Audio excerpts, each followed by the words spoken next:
Yeah, Christian, we'll see how it goes next couple of days. The idea is to try and get him out there and train. He's pretty keen to, so he's a chance for the weekend. Mikey probably still not right for the weekend, and probably Timo as well. So really, out of the ones out, it's only really Christian that potentially will be back. Richarlison feels so unlucky. Is it becoming a bit of a concern for him now? And how is he mentally? Because he looked so distraught last week. Yeah, no, he was very disappointed because I think I said in the lead up, we try to take a little bit of a different approach, and he worked awfully hard on his rehab, but not just his rehab, his general fitness. He'd really trimmed down in terms of his, conditioning, and he was doing everything right. We kind of eased him back into playing. We didn't try not to overload him, and unfortunately, he broke down again. And look, he's disappointed, but ultimately, we just got to keep getting him back in there and working with him to get him back up, because he's an important player. I mean, you even saw last week the impact he had coming off the bench and setting up the goal for us. So disappointing for him, disappointing for us, because we haven't really had him at our disposal this year, but we'll just keep working with Richie and trying to get him back. I appreciate this is before your time. Hugo Lloris is bringing out a book, and one of the bits that's been put out in the paper, talking about maybe the club's mentality in the past. Maybe in the past, fourth is considered an achievement. Do you ever get that feeling when you're in discussions about ambitions in the future here about, top four, that's great for this football club? Have you ever had that in meetings? No, look, I haven't read what Hugo said. I mean, it's been sort of mentioned to me, but I think with all these things, you just got to put context around them and understand, the broader view of, that could have been a very, very successful period for the club. They were very, very close. So you're talking about, finishing runners-up in the Premier League and runners-up in Champions League.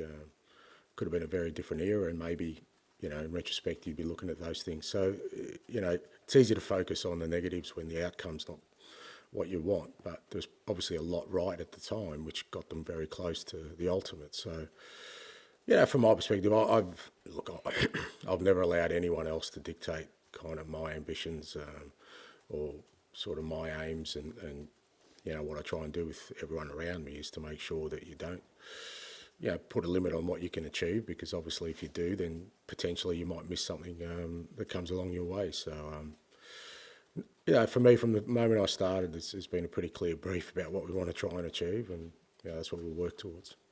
Thanks. In terms of the fitness of your captain, Heung-min Son, obviously we saw him come off in the second half against Villa, half-time yesterday. Do you feel that he is now 100% back to his best, fully fit, and can play the full 90? Yeah, look, like I said, for Sonny, he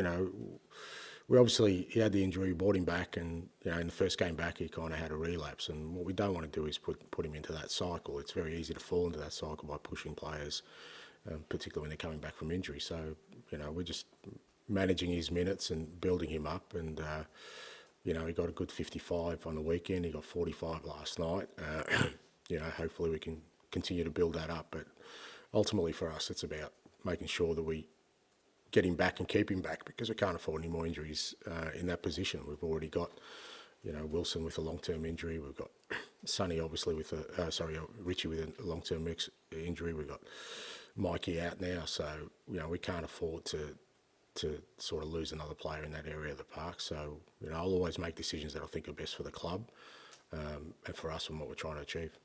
And when you mentioned Hugo Lloris, or you were asked about Hugo's book, you said you never put a ceiling on your ambitions or on your aims. What about players? How do you convince a player who, because it's easy to have been sort of ground into you that Champions League playing in that is everything. So how do you get over to a player not to put a limit on their ambitions or their ceiling, and top four isn't the trophy that they should be after?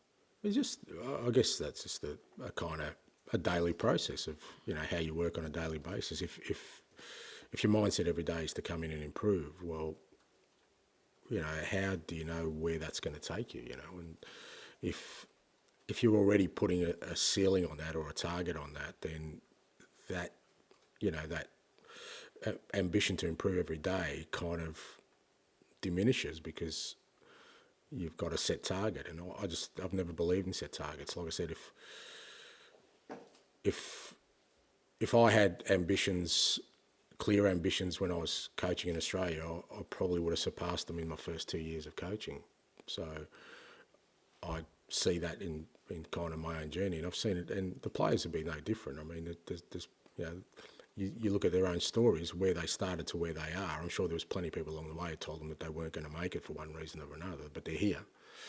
So you should never limit what you're doing. Like I said, that's a daily process for me. It's not. That's why I don't talk about where we're going to end up. What I talk about is let's be better today than we were yesterday, and keep doing that. And if that is a continual process, in time you'll see where your limits are, and rather than predetermine them, let them sort of come to fruition after having the right mindset.